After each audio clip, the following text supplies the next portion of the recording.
நம்ம டெய்லியுமே chat GPT, Claude, Gemini ஏதாவது ஒரு ஏஐ வந்து யூஸ் பண்ணிட்டு தான் இருப்போம். பட் என்னைக்காவது யோசிச்சிருக்கீங்களா இந்த ஏஐ எல்லாம் எப்படி ஒர்க் ஆகுதுன்னு? ஃபர்ஸ்ட் எனக்கு வந்து பாத்தீங்கன்னா இது கூகுள்ல இருக்க டேட்டாஸை தான் வந்து எடுத்து அப்படியே நமக்கு தருதுன்னு நினைச்சிட்டு இருந்தேன். பட் அப்படி கிடையாது. LLM அப்படிங்கிற ஒரு அப்ரோச் வந்து யூஸ் பண்ணுது, லார்ஜ் லாங்குவேஜ் மாடல். இதோட மீனிங் வந்து பாத்தீங்கன்னா இதுக்கு வந்து ஒரு பெரிய டேட்டா செட் கொடுத்து ட்ரெயின் பண்ணியிருப்பாங்க, million and billion of data set. இதுல வந்து கோட்ஸ் இருக்கும், நிறைய பிளாக்ஸ் இருக்கும், எக்கச்சக்கமானது A to Z எல்லாமே வந்து கொடுத்துருப்பாங்க. ஸோ இது எல்லாத்தையுமே ட்ரெயின் வந்து பண்ணியிருப்பாங்க. ஸோ இந்த ட்ரெயின் பண்ணதை வச்சு அதை ஆன்சர் வந்து எங்கேயுமே போய் சர்ச் பண்ணிட்டு வராது, அதுவாகவே அசியூம் பண்ணி ஜென்ரேட் பண்ணி நமக்கு வந்து கொடுக்குது.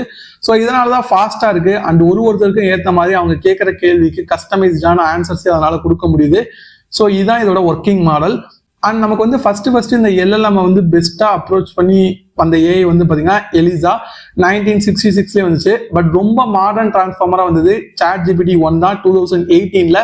ஃபர்ஸ்ட் வந்த புதுசுல எவ்வளவு மிஸ்டேக்ஸ் இருந்தது தெரியும். பட் இப்ப மிஸ்டேக்ஸ் இருந்தாலுமே ரொம்ப இம்ப்ரூவ்டா நிறைய விஷயத்துக்கு ரொம்ப எஃபிஷியன்டா இருக்குங்கிறது என்னோட ஒப்பீனியன். உங்க தாட்ஸை கமெண்ட்ல லீவ் பண்ணுங்க அண்ட் நீங்க யூஸ் பண்ற ஏஐ என்ன அப்படிங்கறத கமெண்ட்ல வந்து லீவ் பண்ணுங்க.